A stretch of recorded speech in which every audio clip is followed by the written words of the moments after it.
de las relaciones entre Pablo, Onésimo y Filemón. Pero hoy vamos a continuar con la Trinidad. Así que este es el último estudio bíblico que vamos a hacer de la Trinidad y se va a referir justamente a cómo esa forma de ser de Dios se relaciona directamente con nosotros. ¿Ok? El primer estudio bíblico que tuvimos acerca de la Trinidad, definimos la Trinidad como un Dios, un solo Dios en tres personas, diferentes.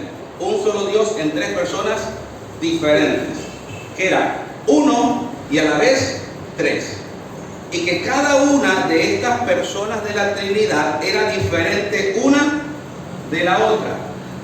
Y también estuvimos conversando de que esa igualdad que llamamos igualdad ontológica, es decir, una igualdad donde en esencia Dios Padre, Dios Hijo y Dios Espíritu Santo, las tres personas de la Trinidad, son completamente Dios en todos sus atributos.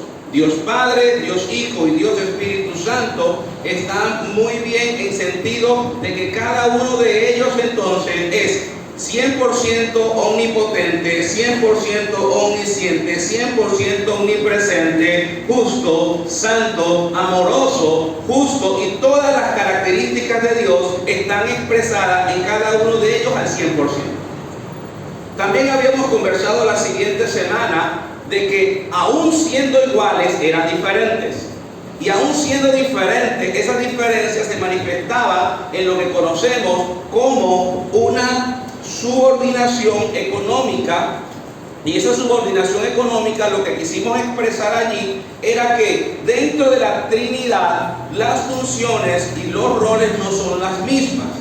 A pesar de ser 100% Dios cada una de las personas, habíamos dicho también que Dios Padre, por ejemplo, en su orden, era el que planificaba, el que llevaba a cabo las cosas, el que definía hacia dónde se iban las cosas, que Dios Hijo era el que actuaba en base del plan del Padre, y que Dios y el Espíritu Santo era enviado por el Padre y por el Hijo para ser el consolador nuestro.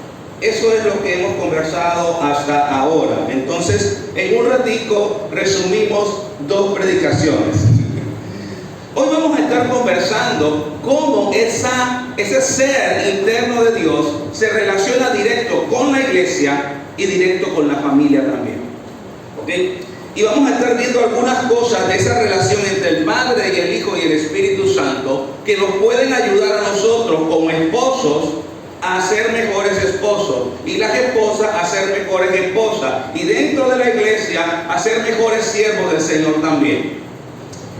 Y vamos a estar relacionando algunas cosas. Génesis capítulo 1 versículo 26, vamos a darnos cuenta de una característica que tiene esta Trinidad de Dios. Génesis 1, 26. ¿Qué dice ahí? Dice, ¿alguien lo tiene? Entonces dijo Dios, hagamos al hombre a nuestra imagen, conforme a nuestra semejanza, y señoree en los peces del mar, en las aves de los cielos, en las bestias, en toda la tierra y en todo animal que se arrastra sobre la tierra. ¿Qué dijo Dios? Hagamos al hombre. No dijo haré al hombre. Había una comunicación, por lo menos nos habla de más de una persona en el ser de Dios conversando consigo mismo. Algunos dicen que es un ángel con el que está hablando allí, pero en ninguna parte de la Biblia se le da a los ángeles la autoridad para crear. Así que no puede referirse que Dios agarró a los ángeles y le dijo, hagamos a los ángeles a los hombres, porque los ángeles no tienen ese poder creador. Solamente Dios tiene el poder creador. Por lo tanto, vemos a Dios hablando con Dios, a Dios hablando con Dios y diciéndole a Dios, hagamos al hombre. Eso es muy interesante, ¿ok? Porque aquí comenzamos a ver, aún en el mismo primer capítulo de la Biblia, la esencia de la Trinidad. Dios en 3 personas. Pero ¿qué vemos aquí? ¿Qué vemos de la Santísima Trinidad? Vemos a Dios Padre conversando, o con con Dios Hijo o con Dios Espíritu Santo, o entre ellos, armonizando, poniéndose de acuerdo, diciendo, vamos a hacer, vamos a conversar. Y eso es lo primero que yo quiero que nosotros en esta mañana consideremos de la relación intrínseca del ser de Dios. Es más, yo quiero que entiendan algo. El estado de existencia más perfecto que puede haber, estamos claros que lo tiene Dios, ¿correcto? Así que la Trinidad de Dios es el estado más alto al cual se puede aspirar. En el caso nuestro nunca, pero el caso más perfecto a donde podemos apuntar es a la Trinidad de Dios. Y si la Trinidad de Dios hay comunión perfecta, comunicación perfecta entre el Padre, el Hijo y el Espíritu Santo, nosotros como su creación, a los cuales Él dijo, hagamos a nuestra imagen conforme a nuestra semejanza, nosotros también tenemos que aprender de ese Dios que se comunica perfectamente, el Padre con el Hijo y con el Espíritu Santo. ¿Qué está creando Dios allí? En ese pasaje. ¿Qué creó Dios? Al hombre, varón y hembra, los creó. A imagen de Dios los creó. Dios allí está conversando entre Él mismo y está diciendo, vamos a hacer a alguien conforme a nuestra imagen, conforme a nuestra semejanza. De tal manera que, salvando las diferencias, el hombre y la mujer están llamados de alguna forma a compartir esta característica de Dios de estar comunicándose el uno con el otro. Una comunicación perfecta. Ahora yo me pregunto, amado hermano, queridos esposos y queridas esposas, ¿cómo está nuestra comunicación dentro del hogar? ¿Cómo está nuestra comunicación entre el esposo y la esposa? ¿Qué tanto tiempo, qué tanta calidad de tiempo estamos dedicando para tratar de entender lo que la otra persona desea, lo que la otra persona quiere o está tratando de decirnos? ¿Hasta qué punto nosotros que estamos tratando de comunicarnos el uno con el otro para emular en algo la Trinidad de Dios? Nunca lo haremos perfectamente, pero tenemos que esforzarnos para comunicarnos de tal manera que podamos entender. Pero no queremos muchas veces, amados hermanos, hacer el esfuerzo para entender a nuestra pareja. Queremos más bien que ella nos entienda a nosotros. Queremos más bien que ella sea la que nos comprenda. Porque el pecado no nos permite acercarnos el uno al otro de manera perfecta. Si nos acercamos a Dios, podemos comenzar a acercarnos más a nuestras parejas. Si el pecado causa división en la pareja, Dios causa unidad dentro de la pareja. Pero necesitamos tratar de comprendernos. Y una de las cosas que hacemos nosotros los seres humanos para no sufrir, ¿saben cuál es? Adaptarnos al status quo. Nos adaptamos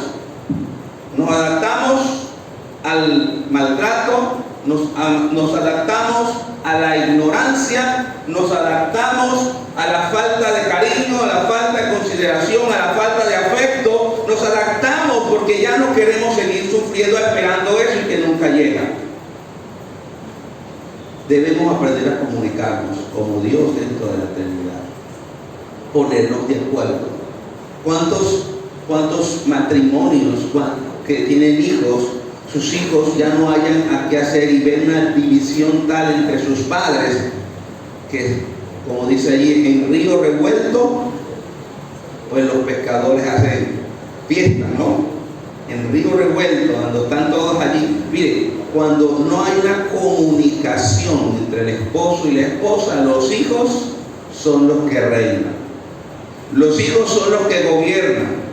Entonces, todo dentro del hogar comienza a dar vuelta alrededor de los hijos y se pierde la comunicación entonces entre el esposo y la esposa también.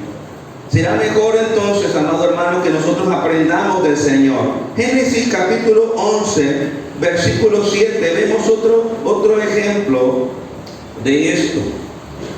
Génesis capítulo 11, versículo 7.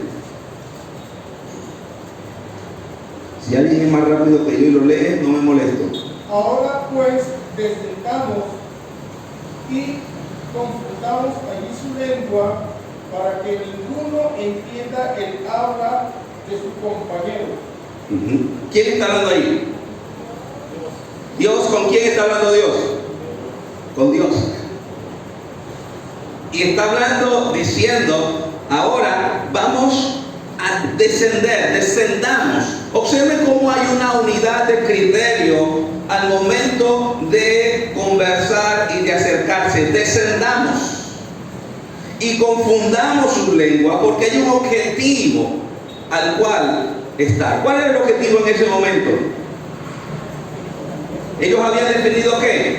Construir una torre para llegar al cielo. Y que ¿quién lo podía detener? ¿Qué decía la Biblia allí?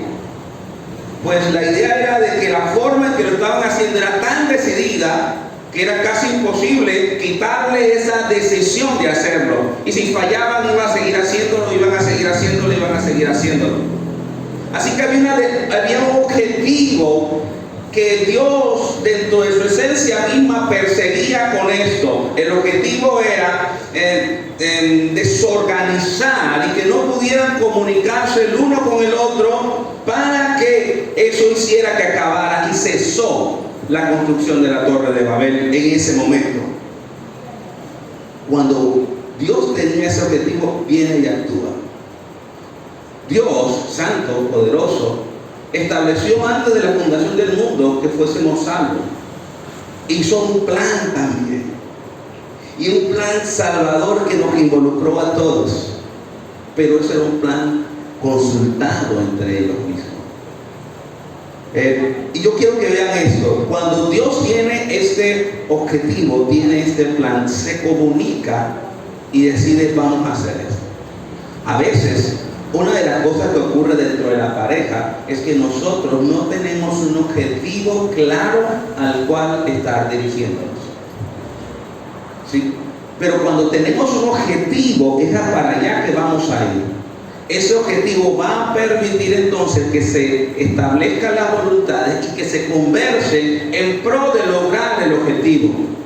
Lamentablemente pareciera que cuando conversamos no es para lograr un objetivo o para discutir hacia dónde vamos. Pareciera que cuando conversamos más bien es una oportunidad buena para atacarnos el uno al otro.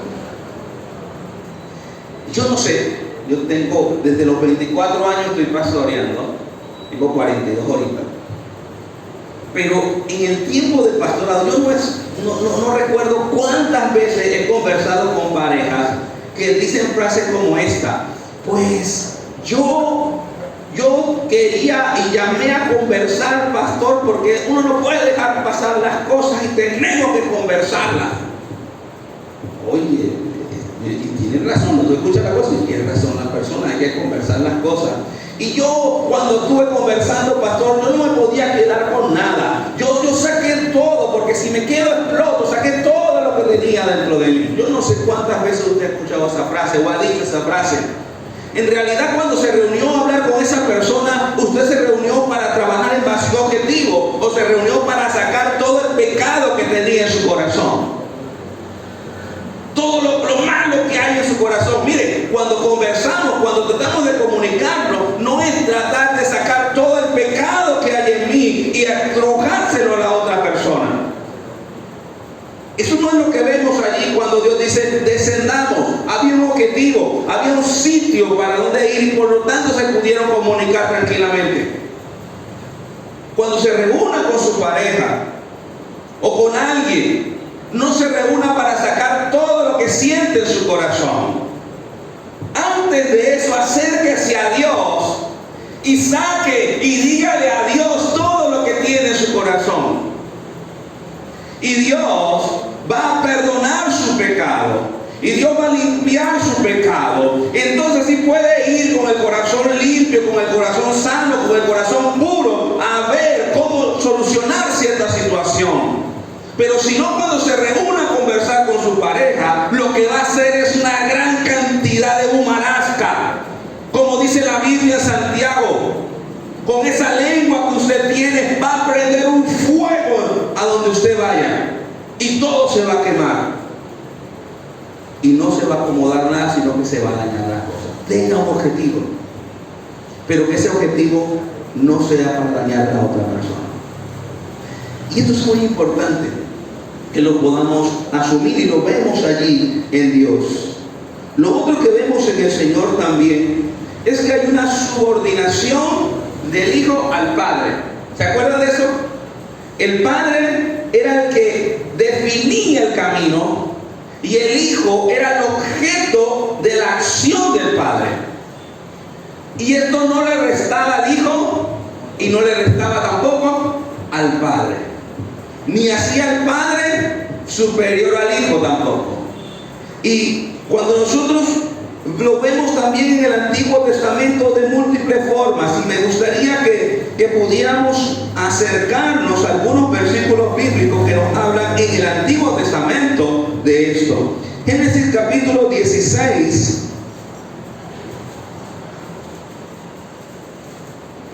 Génesis capítulo 16, versículos del 11 al 13. ¿Lo tienen allí? Además le dijo el ángel de Jehová: he aquí que has concebido y darás a luz un hijo, y llamarás su nombre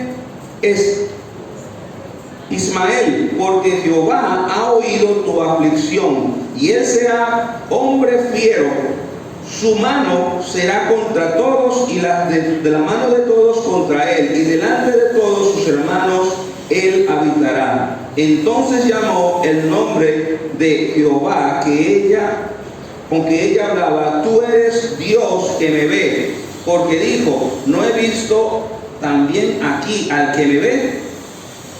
Observen cómo ahora hay un personaje en el Antiguo Testamento que lo llaman el ángel de Jehová, pero que luego que lo llaman el ángel de Jehová, que fue el ángel. La palabra ángel, yo estuve buscando por aquí, yo no soy mucho de hebreo y cosas, pero la palabra ángel viene del hebreo malach, que significa mensajero. No en todos los pasajes del Antiguo Testamento el ángel de Jehová se refiere a Dios, pero en varios sí se refiere a Dios, y esto es uno. Porque ella dijo: tú eres el viviente, el Dios, el viviente que me ve. Y estaba hablando del mensajero de Jehová, del ángel de Jehová, y lo está llamando Dios. Así que el ángel de Jehová no es el Padre. El ángel de Jehová es Dios. ¿Cuál Dios? Hijo. En el Antiguo Testamento, el ángel de Jehová, no todos los pasajes bíblicos se refieren a Jesús como el ángel de Jehová, pero en este pasaje es reconocido como el ángel de Jehová, como el mensajero. Y observen esto: Jehová Padre manda al mensajero, al Hijo, a llevar un mensaje. Vamos a buscar de repente este pasaje para seguir viendo esta expresión. Éxodo capítulo 3, versículos 2 y 6. Éxodo capítulo 3, versículos 2 al 6. Y mis lentes están malitos, pero dice así: y se le apareció el ángel de Jehová en una llama de fuego en medio de la zarza. ¿Quién se apareció? El ángel de Jehová. Y él miró y vio que la zarza ardía en fuego y la zarza no se consumía. Entonces Moisés dijo: iré yo ahora y veré esta grande visión, por causa de la zarza no se quema. Viendo Jehová que él iba a ver, lo llamó Dios de en medio de la zarza y dijo: Moisés, Moisés. Y él respondió: heme aquí. personas. Una llamando Moisés, Moisés, y también está el ángel de Jehová en medio de la zarza. Nuevamente, el mensajero de Jehová en medio de la zarza. Sigamos viendo algunos otros pasajes. Éxodo capítulo 23, 20 al 22.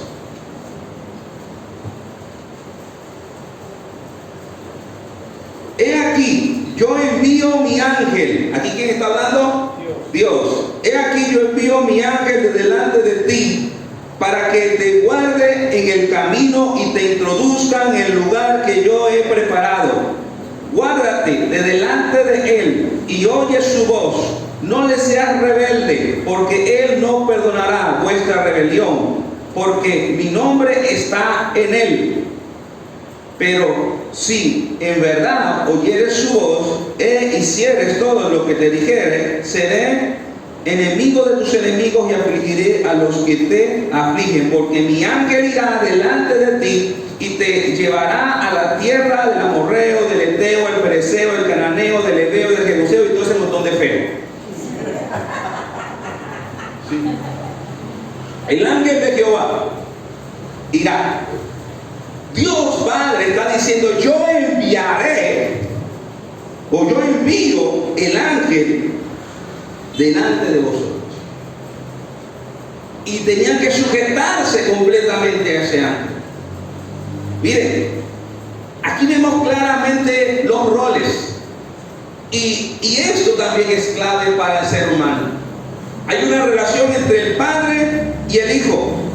Una relación de subordinación, una relación de dirección, una relación de encomendar las cosas. Y esta misma relación se tiene que ver dentro del matrimonio y dentro de la iglesia. 1 Corintios capítulo 11, creo que escribí versículo 3 allí, ojalá no me haya equivocado.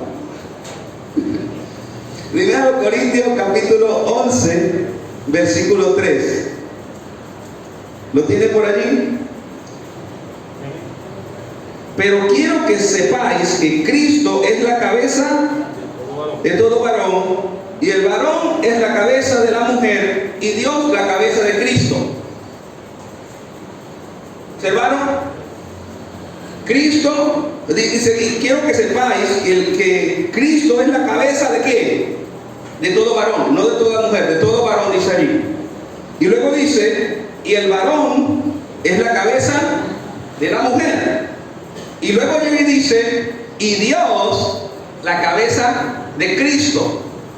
¿Observaron la relación de subordinación entre Dios Padre y Dios Hijo?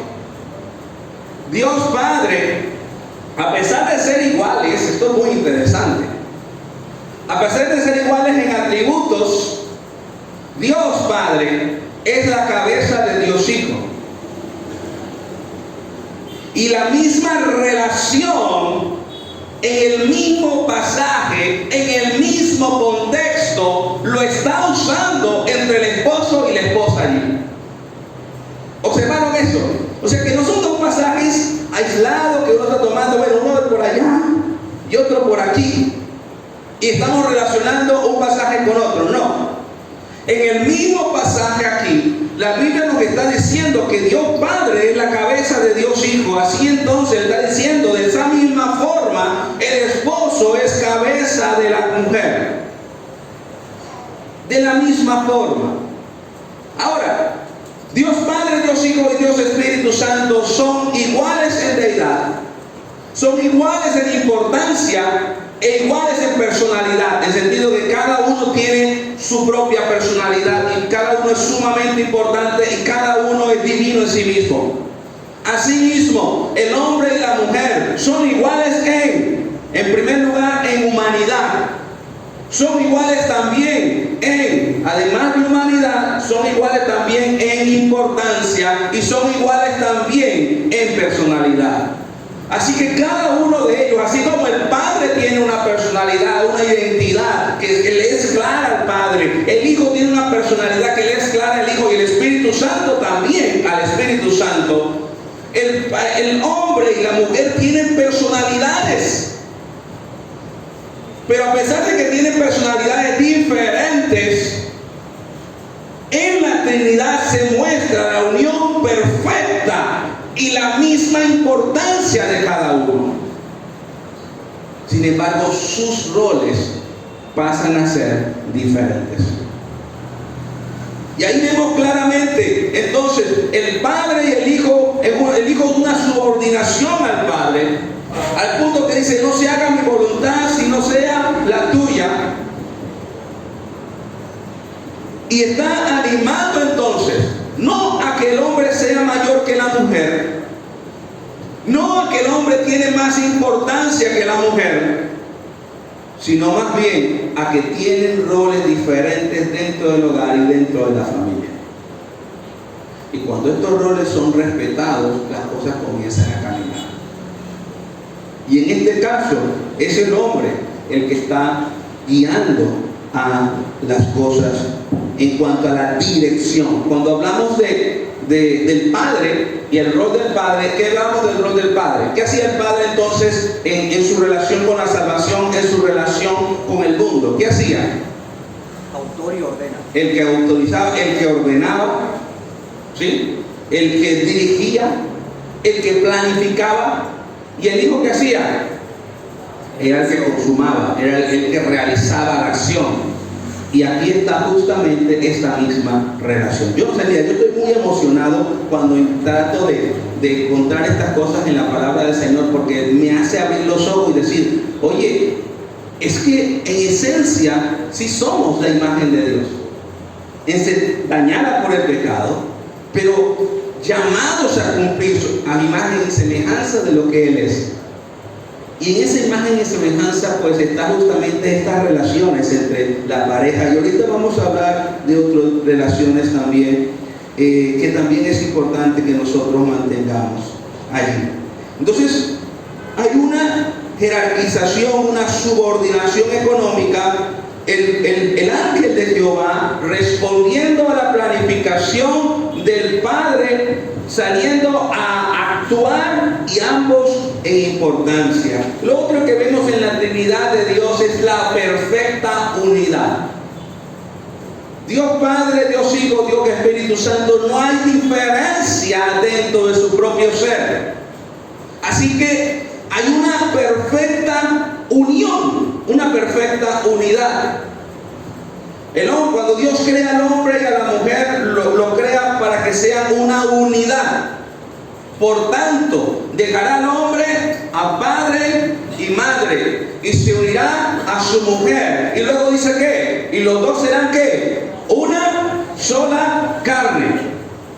Una sola carne. Una perfecta unidad a la cual Dios está llamando a la pareja. Una unidad en medio de personalidades diferentes. Porque cuando el hombre come, la mujer no se le llena la barriga. Los cuerpos son diferentes.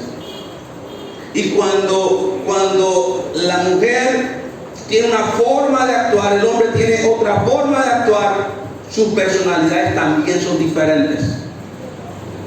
Y la cuestión es que lo que más nos atrae es que el otro es diferente. Nos acerca a esa persona. Tenemos cosas comunes, pero como son diferentes, como que nos atraemos como el imán. Por los opuestos se atraen. Y nos atrae la diferencia. Pero esas mismas diferencias son las que después nos van a destruir. Son las que después van a causar complicaciones. Y ahí es donde Dios está llamando a una perfecta unidad. Recuerden, varón y hembra los creó. A imagen de Dios los creó. Así que el Señor quiere, amado hermano, que nosotros reflexionemos realmente en este tiempo y digamos, pues, hasta qué punto estamos buscando la perfecta unidad. Hasta qué punto estamos colocando obstáculos más bien entre nosotros en el tiempo, en la acción, en el trato. Hasta qué punto somos arrogantes, hasta qué punto estamos rompiendo la misma unidad por nuestras propias características, por nuestros propios pecados, y no permitimos entonces que dentro de nuestro matrimonio el Padre, el Hijo y el Espíritu Santo reinen perfectamente. Dios también instituyó, además de la familia, instituyó otra cosa. ¿Qué más instituyó Dios? La iglesia. Dos instituciones establecidas por Dios: la familia y la iglesia. Y es completamente coherente que la iglesia responda a la naturaleza misma de Dios. Completamente coherente. Así que Dios quiere que dentro de su iglesia también estas características internas del ser mismo de Dios comiencen a reinar también. O sea, que dentro de la iglesia debe haber una subordinación económica. Y dentro de la iglesia debe haber una unión perfecta. Y dentro de la iglesia debe haber una comunicación perfecta. Ubiquémonos por favor en 1 Corintios capítulo 12, versículo 12.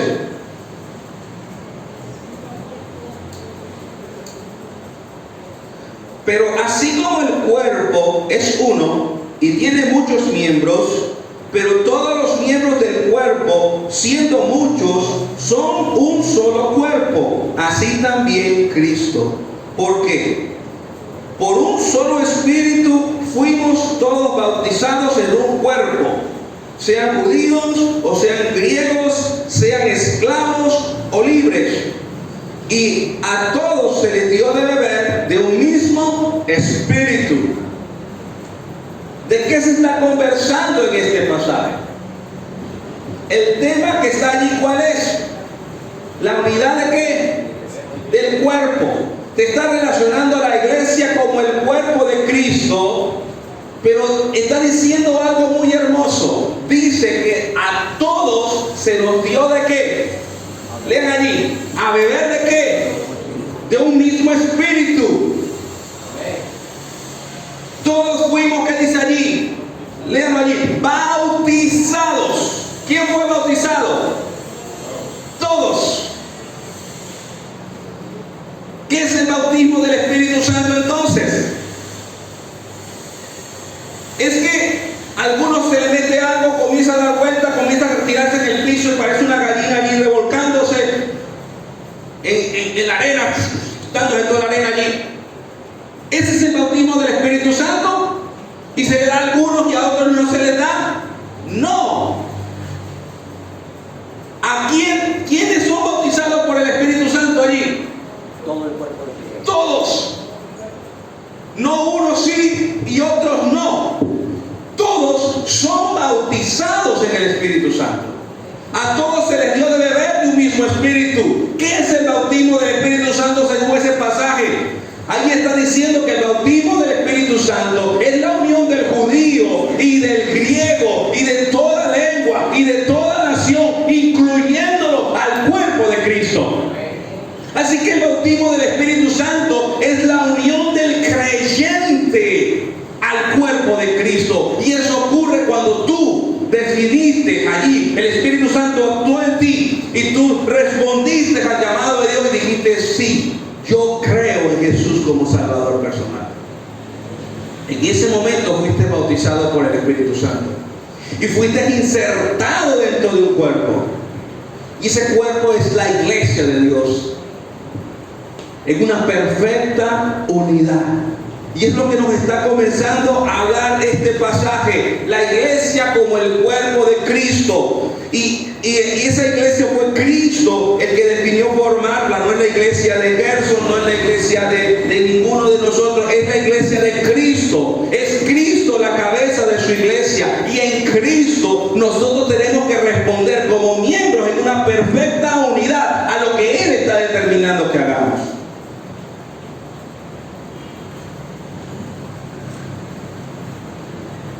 Versículo 14. Además, el cuerpo no es solo miembro, el cuerpo no es un solo miembro, sino muchos. Y si dijera el pie, ¿por qué no soy mano? No soy del cuerpo. ¿Por qué eso no será del cuerpo? Si dijera la oreja, porque no soy ojo, no soy del cuerpo, por eso no será del cuerpo. Si todo el cuerpo fuese ojo, ¿dónde estaría el oído? Si todo fuese oído, ¿dónde estaría el olfato?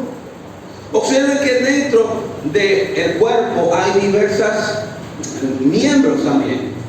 Y aquí lo plantea a nivel general, a nivel del oído, del ojo, del olfato, qué sé yo. Pero a nivel más íntimo del ser vivo se encuentra la célula. ¿Verdad, Yaira? Yaira y Wendy por ahí que están metidas con eso, de biología, ¿no? Y la célula en sí misma tiene diversos organelos y es lo más pequeñito que se puede dar a nivel de que el ser vivo puede estar, ¿no? O sea, el ser vivo más pequeño es una célula. El virus no, una célula. Y esa célula que está allí tiene organelos, tiene un núcleo y tiene allí las mitocondrias y tiene los cloroplastos. ¿Qué más tiene por ahí? Los cloroplastos pues son ya de las plantas, ¿no? Pero ¿qué más tiene? El aparato de Golgi, los ribosomas y una cantidad de organelos, pero cada organelo, aún dentro de esa célula, tiene una función diferente. La mitocondria es la que produce energía. Los ribosomas son los que eliminan, ¿no? los residuos, las cosas. La síntesis de proteína, la macrófagos. Y cada uno de estos miembros cumple una función diferente, aún a nivel más mínimo. Y hay una unión, una sincronización, pero si falla uno de ellos, falla la célula. Porque si la mitocondria no produce energía, entonces todo se acaba. Así esté allí el núcleo como más importante en sentido jerárquico, porque es el que tiene el ADN, y en sentido jerárquico, pues es el transmisor de vida, ¿ok? De la herencia genética, está en el núcleo. Sin embargo, el núcleo no es más importante que el ribosoma, que la mitocondria no es más importante, a pesar de que su función sí es en extremo importante, porque sin eso la cosa se pone fea. Si a nivel tan pequeño como la Biblia lo está estableciendo aquí, y a nivel de la célula ocurre esto, y en el mismo ser interno de Dios Padre, Dios Hijo, Dios Espíritu Santo, está la perfecta unidad con roles diferentes, no aspiremos que dentro de la iglesia todos hagamos lo mismo y todos respondamos de la misma manera y todos tengamos los mismos gustos y todos tengamos las mismas intenciones. Eso no va a pasar, porque tenemos personalidades diferentes también y gustos diferentes y todo aquello. Tenemos que entender que así es la iglesia y tenemos que amar la iglesia así y saber que esa es la iglesia que Dios colocó allí para que nosotros estuviésemos y para que nosotros amásemos y para que nos pudiéramos soportar y para que nos pudiéramos aguantar los unos a los otros. El Señor lo ha definido así. Dios te colocó en una iglesia local y en esa iglesia local Dios desea que tú comiences a ejercer tus dones, que comiences a ejercer tus talentos también. Pero dentro de esa iglesia local también hay una jerarquización. ¿Entendemos eso? O sea que no todos pueden ser pastores, que no todos pueden ser misioneros, que no todos pueden ser evangelistas, que no todos pueden ser maestros, y que cada uno de ellos Dios le dio una función dentro del cuerpo al cual todos tenemos que estar subordinados y tenemos que estar dispuestos pues también dentro de la obediencia a hacer las cosas. Pero nos encanta pelear, nos encanta discutir, nos encanta decir, oye, yo opino tal cosa, pero es que y quiero mandarme por aquí, quiero mandarme por allá. Si hay un orden dentro del mismo ser de Dios, el cual no le quita, Dios dijo, ser obediente hasta la muerte y muerte de cruz, ¿qué más nosotros poder sujetarnos también a las autoridades que Dios ha colocado dentro de la iglesia? Sin eso hay anarquía. Sin eso las cosas no cambian. Una de las cosas que estaba, yo que le hice seguimiento a la guerra en Ucrania, y una de las cosas que se está viendo que lo primero que hicieron los ucranianos fue mandar a matar a todos los generales que podían. Y hubo un desorden dentro de los rusos, tal que tuvieron que salir huyendo de toda la zona de Izium y de Kharkov y de toda la zona, tuvieron que salir corriendo para otro lado porque no había comunicación clara, no había una relación clara y cada uno entonces es dispersado. Entendamos esto entonces. Dentro de la iglesia Dios también establece un proceso jerárquico. Debemos sujetarnos a ese proceso, debemos obedecer a nuestros pastores porque la Biblia enseña que ellos velan por nuestras almas.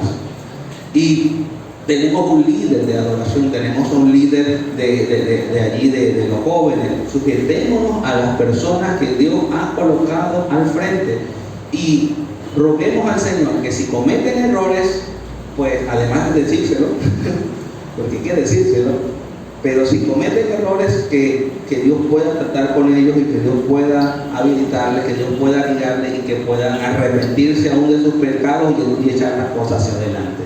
Amén.